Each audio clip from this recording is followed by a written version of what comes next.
warm welcome to our dear viewers to this latest edition of Insights Malta Ghana series, where I, together with my colleague Nadia, bring to you inspiration and ideas from inspiring minds across the globe, I can say.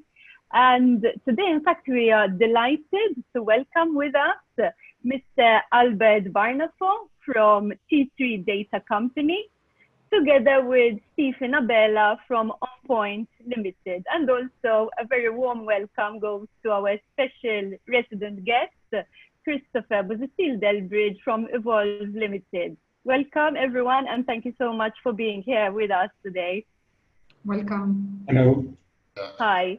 Thank you. So perhaps as is customary, we could start off with our guest, perhaps telling us a little bit about your background and maybe the work that you're engaged with at the present time.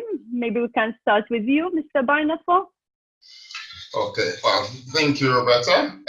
Yes, my name is Albert Barnafo. I'm the founder and managing partner of T3 Data Company that's located in Accra, Ghana. On a personal level, my background is in computer science, specifically software engineering and retail banking. T3 Data was founded in 2015 with a principal objective to infuse data and the principles of data science into the decision-making process in both the public and private sector institutions in Ghana.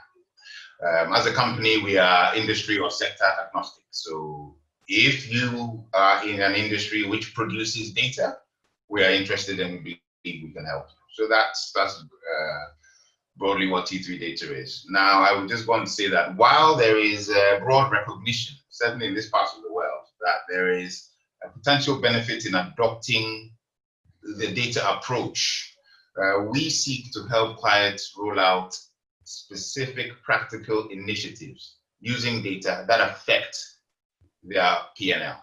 So it's really all about the money. So it's less about the theory of what data can do. It's more about how does it help me achieve my objectives or other, success indicators such as customer satisfaction and all the rest of it. So in a nutshell, that is what we do. It's very interesting and also very topical at the moment, may I add. Stephen, welcome to you. Maybe you'd like to share with us a little bit about your background and your work with OnPoint. Sure. So we founded the OnPoint company around 3 years ago here in Malta and in Czech Republic, and we immediately started looking into Africa, starting off from Nigeria and then Ghana. From a personal point of view, my background is business and finance, and together with computing. So it's like the merging of two words, very different words, into one. So like very similar to Albert, in our job we deal a lot with data. However, usually it's from the financial point of view, within different aspects of the company and the industry that we're working in. And similar, once again, similar to Albert, we're not limited to any industry. As long as the company has got real intentions and is serious about collecting data, not just the basic accounting, but the true and fair picture of all its operations, then we're in for it. And Stephen, what was the impact of COVID on your work, on your current operations? Were you impacted at all, first of all? Well, I'd like to see it in different phases. The initial phase was a complete shock. Like, people weren't really sure what's going to happen, whether they would exist in a couple of months' time or a couple of years' time. No one was really sure what has really hit us, We're obviously dependent on our clients, and unfortunately, it was like a complete shock. After that, once it settled in, then people start understanding that listen, we need to look into the way our operations done, looking into our data, looking into our decisions, and get back on track. or rather get back on a different set of tracks. Because obviously the COVID, I believe, even though it was a shock and it was a hit which has hit most industries, still sort of it led to a number of changes and still leading to a number of changes which ultimately would surely be positive. It's good to hear a positive outlook. Mr. Barnafo, Albert, would you say you relate to what Stephen is saying? Did you go through a similar experience? Yeah, I mean, absolutely. I think one thing that we can all agree is that as a global pandemic, I guess the human reactions are unified wherever you are. So over here, I guess it's really to do with the pace. I think on the face of it, I think after everybody recognized that there was a problem that we needed to address, for the tech world, I would say, on the face of it, the outlook is generally quite bright because everybody understood that companies are looking for solutions that address, I guess, the direct impact of, let's say, social distancing, okay? Because that is really what people can relate to in every day. So things like customer service delivery or sales delivery. So all of a sudden, people can go into customer service centers. So what we do, or they're not prepared to go and queue, or sit together in a small room while waiting to be served, or indeed go and sit somewhere for 2 hours to be served. And then sales, there's a lockdown, so you can't open the shop. So what do you do? Now, businesses had began sourcing. I mean, once they recovered, began sourcing specific products like virtual platforms to kind of hold meetings. So what do I do? Do I use Microsoft Teams? Do I use Zoom? What do I use? Or queuing systems. So everything was really product based. So people were now trying to source for products that can solve the immediate problem. So in the short term, I think people in the IT space were quite happy and believe that there's an opportunity to make some sales. But where I see, you fast forward maybe 9 to 12 months from where we are today. And what you're going to find, or what I believe you will find, is that clients will now be faced with the prospect of integrating and administering all these disparate tools they have acquired in the face of the reaction to the COVID situation. Okay, because initially, when they were procuring these things, people actually believed that it will go away in about 6 months, and so it's just a stopgap measure. Now, faced with the reality that either the pandemic stays, or the customers actually prefer to use these channels which are convenient to them. Indeed. Businesses are going to find that they are stuck with these solutions, and therefore they're going to have to integrate all these into a coherent business model. Okay, I think so. Fast forward at that point, I foresee there's going to be a little bit of change because the practitioners in this space will now have to move from a solution-based approach, from a product-based approach to a solution-based approach, and then also move from sales to service. So you need to really understand your customers' long-term or medium to long-term needs and provide a solution on that basis. So in short, the outlook is good for the sector, but I think we will also have to change at some point to be able to meet the needs of our clients. It's extremely interesting, Albert, what you're mentioning, especially the deep diving and the shift towards understanding the consumer and understanding changes of consumer behavior, which both Robert and myself have found even in the previous months that different companies from different industries, since demand has shifted, now having that data and analyzing that data, and which tools could company perhaps use to better understand the reality and the changes of their consumer behavior. I think it becomes even more critical. So perhaps Stephen and Albert, the two of you are working and you have different tools as well, which you provide to your own customers. Which are the tools that you think and you reckon that businesses need to use even more importantly in the coming months to be able to master and understand how they will retain and acquire potentially new customers? So maybe speaking even out of experience, because as a company, since we're located in four countries with very distinct way of doing things, way of reasoning things out, and so on.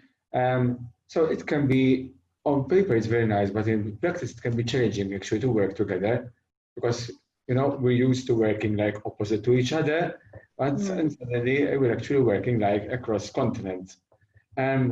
So from one point of view, like the reality which COVID and the social distancing brought upon us was not really that different from our usual day-to-day stuff. However, it actually pointed out that we actually needed to improve, because if in the Malta team, we used to work actually in front of each other. So we started noticing these gaps that maybe we didn't realize that they existed in the first place between countries. And so, definitely, collaboration is key. But in order to get collaboration in place, we need to make sure that everyone has got the same visibility, so the same visibility to their tasks, but also to what's happening as a company, or what's happening from a high level point of view. So information is key. In order to get to the right level of service, to the right level of commitment, we always need to strive for a correct balance of information to each and every person, both within the team as well as with our clients. So I think the days of sending an emails are past us now. The days of sending okay, we have done it, or this has been sorted out, or okay, we are looking into it.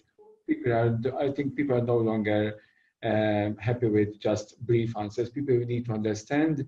I think there is so much will for people to go beyond what they know and what they have been doing, and to understand what's going on with their company, with their data, with their system. Sort of collaboration, and it ultimately is, I believe, having the right level and detailed information live, so people want to participate, not to just be served.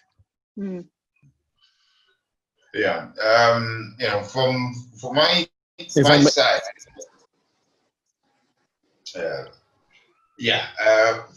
from my side, I think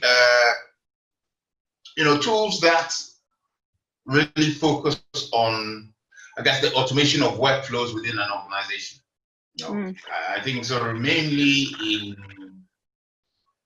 in the European economies, I think there is significant advances in that area relative to what we have over here, primarily because of the cost of human resource, in the different jurisdictions.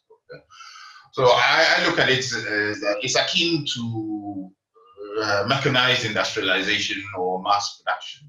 Okay, so you've got a workflow. So a typical example would be filing an insurance claim. Okay, you have an accident, there's a workflow. You go get a police statement, you've got to email some photos or your claims document to the insurance firm. Now, at the moment, you probably have somebody, you go to the office, somebody picks up the form, looks at it, signs it, that is received, takes it to another desk. Now there's so many computer systems that can allow all those things to be automated. And I think this is where, and so it moves from desk A to desk B, and desk B could be on another continent. It doesn't really matter. Okay, that is what companies really need to start looking at, because what that will do is, once the relatively simple tasks are automated, as in receiving a document, stamping it, reviewing it, approving it, and passing it on to somewhere else, then the human resource can be focused on where we actually still have a natural advantage. And that is the lateral thinking and the definition of solutions within the context of local and cultural sensitivities. That is where computers haven't quite got to grips with. And so that is what I would say. Anything that automates sort of internal workflows, these are the back office functions that are not visible to the front-end consumer, it is got to be, where I would advise clients to go. If I may add to Albert's point, together with workflow, the enhancement of the processes, of the internal processes through workflow ultimately leads to better task management. So rather than chasing people, so for example, we mentioned the document or maybe the insurance claim. So rather than chasing people to get replies and so on, and like usually rethinking the process, because ultimately when we're free sort of to roam around and to run out with the document from one desk to another, we end up sometimes going to that person, sometimes missing the same person for the other task. Through workflows, we can actually like automate the process, but also making sure that from a task management point of view, we have got full visibility of the task and also like a full track record of what has happened. We've seen in the past that there were a number of key processes, key stages in a process which have been missed, like key signatures, which have never taken place.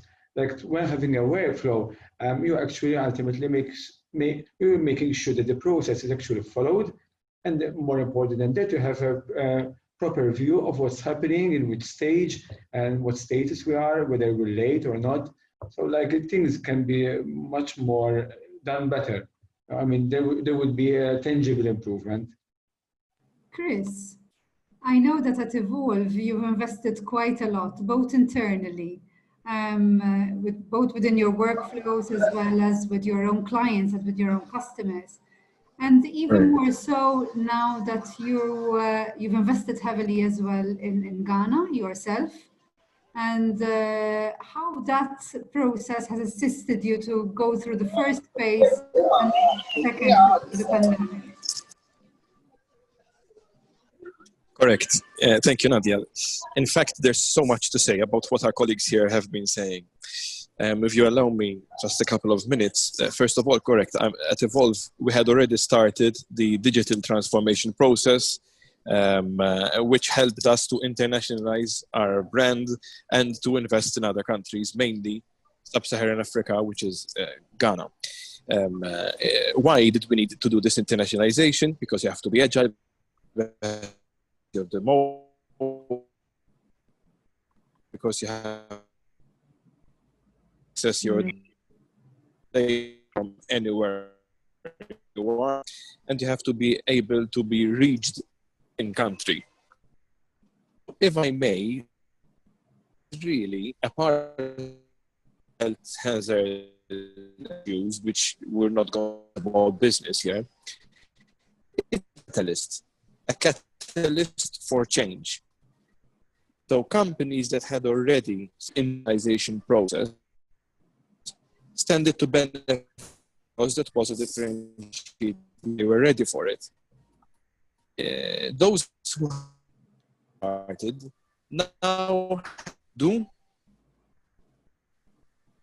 It is a big catalyst. T3 data that in the are very similar. Yes. Sorry to interrupt you, and but I think we're having some issues testament with to the connectivity. new look at, which is Chris? Oh, we've lost him. Let's just hope Chris manages to reconnect. Perhaps we can move on to the next step in our conversation. When it comes to the digitization process, both in Europe and in Africa, what would you say are the differences and the similarities? I think we have Chris back. Oh, welcome back, Chris. Sorry. Thank you. Sorry, Chris. First of all, thank you for joining us, because I know that you were traveling and you're joining us from Dubai at the moment. So we're connecting literally all over the world. It's not the best connection. Clearly, it's not the best connection, but sorry, if you can just perhaps one sentence summarize what you wanted to pass on to our viewers, I think that would really help, because it wasn't very clear. Very simple. Yes, very simple. Digitalization of your processes reaching customers in different ways, making sure you can be reached digitally, and workflow, yes, as was said, is extremely important. There's no option. Only thing I would is as if this is for. That is my conclusion. So the mindset. Think is forever. What would you do? How would you rethink your whole?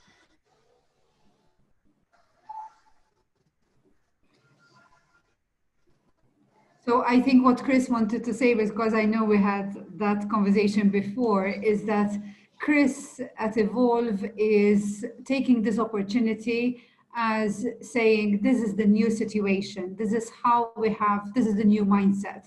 It's not like we're going to go back to a pre-pandemic state. This is how we have to learn to live and adapt to the situation, both with our customers as well as with our potential customers, how we're going to reach new markets across borders, across Malta. So definitely Chris and his team are using the digital platform to be able to connect and grow and continue growing. So this is the mindset that Chris at Evolve is definitely adopting together with his team. Yes, Roberta, perhaps you were asking a question to our guests. Yes, I was very intrigued in maybe hearing a little bit about their view as to the similarities and differences between Europe and Africa when it comes to the digitization process.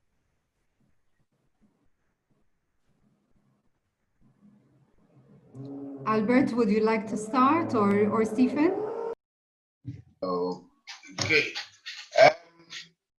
Okay, so for so Europe is clearly a lot further ahead than Africa is when it comes to obviously digitization. Mainly because there's an infrastructural kind of issue, which is actually an enabler. The first question you ask yourself is, how many active data centers do we have here? And that's really your starting point. However, because of the beauty of technology, Africa is catching up very quickly. You can look at the adoption of mobile phone technology as your case in point. So we were far behind when it came to the actual infrastructure of some landlines and all the rest. But since the adoption of mobile phone technology, we're able to sort of leapfrog. And if you look at the mobile phone penetration numbers in this jurisdiction, it's not bad, and including the value-added services. So I don't really think that the lead is insurmountable. High electricity rates and lack of internet penetration around Africa is basically the biggest drawback.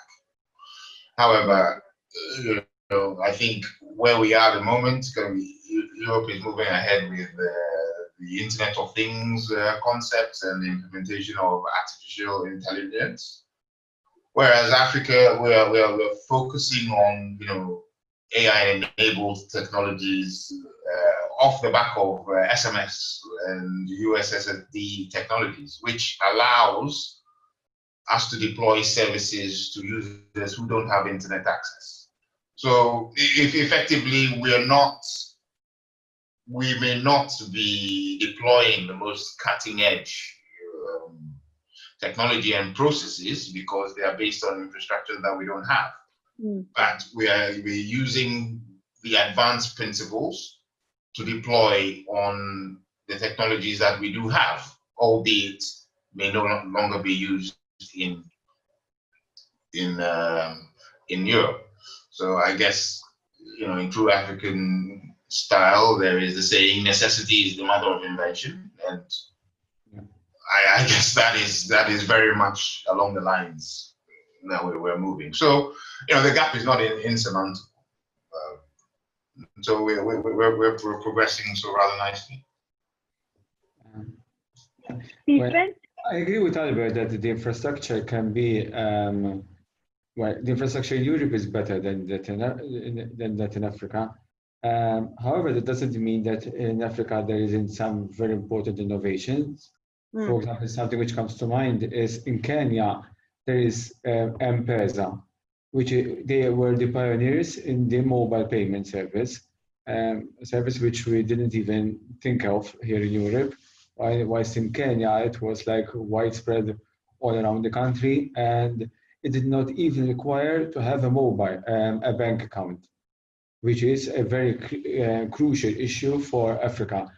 So, I mean, there are different needs, or maybe there is the same need, the same requirement, but different scenarios, so which ultimately give birth to different solutions, which some of them are actually like, some of them may be more technologically advanced on one side, maybe more technologically advanced on the other side. So like it's a very very dynamic environment, both in Europe as well as in Africa. The mobile usage in Africa is huge. Like the percentage penetration of the market is enormous. So definitely like mobile solutions possibly may be more important than here in Europe actually. Somehow we're used to having a laptop. Somehow we're used to having very stable electric supply. Whereas in Africa, it may be different. Like electric supply, we know that there are, in certain areas of the countries, there are issues. So like people are actually more reliant on, for example, having mobile connection. And so the mobile technology, I believe, it is important in Europe, but maybe in Africa, it's even more important. A lot of opportunities for cross-collaboration then for both countries and businesses across borders. Definitely. Maybe we're living in a world which is now fairer, where opportunities are now very truly equal. So we're no longer requiring the person to be living next to me or living in the same city or same country. It ultimately boils down to the capabilities of the person and like the willingness of the person and the company to actually collaborate together, like without actually seeing each other on the same desk. Sure. In fact, on this point, I'd like to ask both of you, Albert and Stephen, how can we make sure that through this digitization process, we ensure sustainability and also safeguarding of what makes us human at the end of the day? Because there is this fear that the transition to digital ways of working and ways of doing things will somehow leave some casualties. What would be your view on this? Okay, I mean this is an extremely important point, and I guess it sort of speaks to the essence of being human. So, if you recognize computers and digital technology as simply a tool, okay, then it is supposed to make our lives a lot easier, allowing us to do the things that we need to do. So when I talk to clients, I guess this is where we go, that it is about what the business needs as opposed to what the technology can provide. So the businesses need to retain their identity, retain their values, and look for appropriate technology that helps them deliver that to the consumer, as opposed to being straitjacketed by the technology available. So the company founder believes that I want customer service to be done in a personalized way. He needs to set that as an agenda and challenge the advisors on IT and technology to deliver a solution that can help him achieve that aim, as opposed to compromising one way or another. And I think once we have that and focus on the consumer at all times, in what we are trying to achieve, we will be able to do that. Because there's an argument that humans are predominantly more good than evil, or good than bad. Okay, so most companies who achieve greatness achieve it because they developed a proposition for the greater good, and the technology just supported that. And so I think that the onus is on the founders, the managers, the administrators of the corporates to ensure that technology does their bidding for them, as opposed to them doing the bidding of the technology.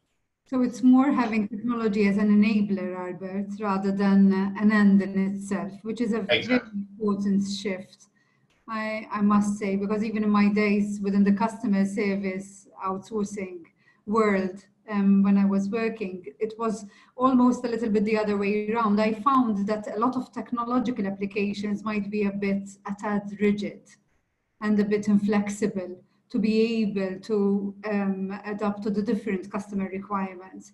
So I must admit, to be fair, I want to make this clear. I'm coming from that school of thought where I believe that companies and businesses shouldn't be completely digital. I think that the personal human interaction somehow, there needs to be a hybrid model in order for people to create organizational culture, for productivity, for efficiency, and for continuation. But of course, I stand to be corrected. I mean, that's my view as of today. Stephen, from your point of view, how do you think things will shift? Things will shift sort of. Consumer. It's a frame of mind. So if the human being is to compete against technology, we're bound to lose. Sort of it's a race which with a definitive answer. However, before Albert actually mentioned, for example, lateral thinking. I mean, AI is great. It can give us so many answers. It can do so much thinking for us. However, it will never have our same capabilities, our same level of thinking, same level of thinking outside the box that we own as humans. So the change may possibly lead to casualties, yes, but ultimately it will lead to so much more opportunities, which may require training, which may still be quite difficult to embrace. But still, ultimately, the use of technology, if it is used to support us rather than challenging us, it will make a huge difference. And probably also it will change our role in our pace of work, which would ultimately be more beneficial to us. So why should I do constant repetitive tasks when those can be actually handled by my software, and instead focus onto rethinking the process, or focusing onto making sure that my clients are happy, or reaching out to clients? Why should I constantly do the manual task when I can actually do something which is way more beneficial, way more effective and efficient? Sort of, it's a matter of rethinking what we're doing, challenging ourselves, challenging what we believe is the best for us, and instead sort of look into ways and means how actually we can sort of do things differently, better, and which ultimately are beneficial both to us and to our clients. Definitely not to our software, because that is just the tool. Excellent. I think, Nadia, in this episode, we have had a lot of inspirational thought. I really hope that your ideas reach many people, because we really need such open mindsets to be able to move forward and make sure that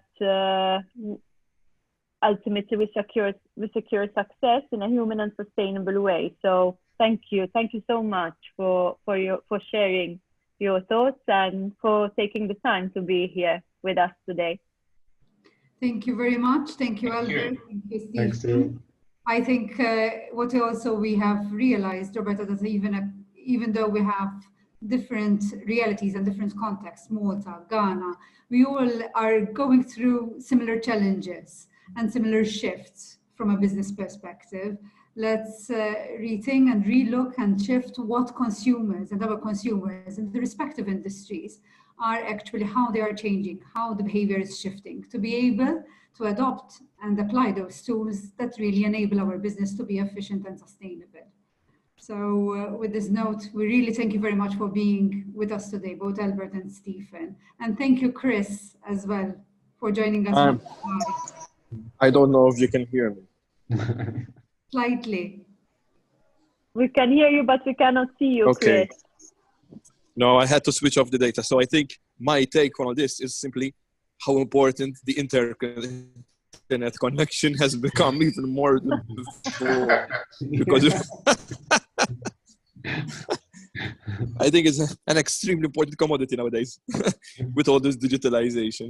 So thank you so much from my end as well. I apologize for the lack of bad connectivity. Thank you, Chris. Thank you very much.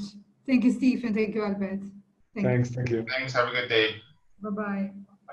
Thank you for joining us this afternoon. There are challenges that also precede COVID. Businesses that do not adapt to changing situations, they fall down. Ghana always offers opportunity to the outside world.